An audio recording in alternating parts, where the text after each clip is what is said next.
Korban Idul Adha iku dudu mung nyembelih wedhus utawa sapi le. Sing kudu disembelih dhisik ya iku watak ala ing jero ati.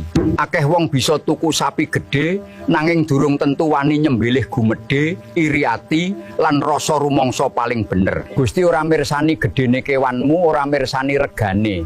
Sing dipirsani ya iku resik ing ati lan tulusing niatmu. Korban iku piwulang lila. Lila ngeculake sing ditresnani, lila ngedum rejeki, lan lila ngalahake hawa nepsu. Kaya Nabi Ibrahim manut marang Gusti iku luwih luhur tinimbang pepinginan awake dhewe, senajan abot rasane. Takonono atimu dhewe le, sing paling angel kok korbanake iku apa?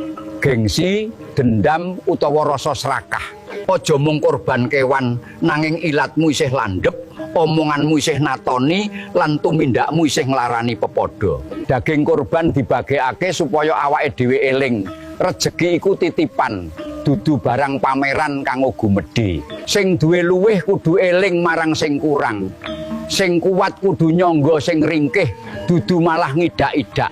Idul Adha aja mung dadi rame nyate lan gulai, nanging atimu tetep atos lan tangamu angel tetulung. Wedhus lan sapi disembelih mung sedina, nanging yen gumedhe ora kok sembelih, uripmu bisa rusak sak lawase. Dendam iku abot digawa.